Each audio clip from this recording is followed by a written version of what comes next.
যে ওই সময় বিচার বিভাগ, ব্যুরোক্রেসি এবং মিডিয়া এই তিনটাকে কন্ট্রোল করা হতো এবং সেই ধারাবাহিকতা আছে কিংবা সেই ধারাবাহিকতা থেকে আসলে আমরা মুক্ত হতে পারি নাই।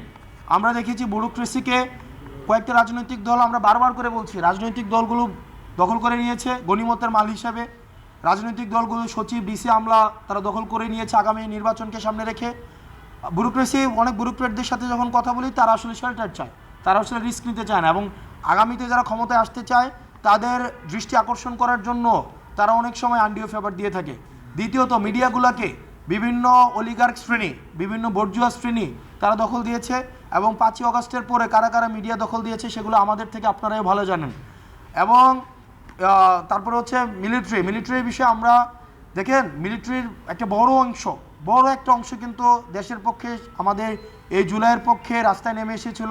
তারা আমাদের যদি সহায়তা না করতেন, তারা যদি আন্দোলনের পক্ষে না থাকতো, তাহলে কিন্তু এই অ্যাচিভমেন্টটা সম্ভব হতো না।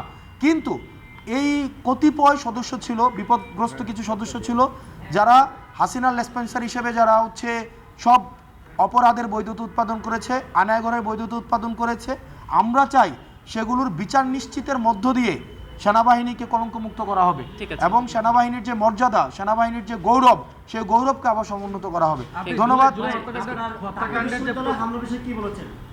আমরা ঢাকা বিশ্ববিদ্যালয়ে হামলার বিষয়ে আমাদের যেই বিশেষ করে 15ই জুলাই যে হামলা হয়, 17ই জুলাই, 15ই জুলাই এবং 17ই জুলাই এই 2 দিন হামলা করা হয়, এই বিষয়গুলো নিয়ে আমরা সেখানে ডিটেইল আমরা কথা বলেছি, আমরা ঘটনাকে সেখানে বর্ণনা করেছি।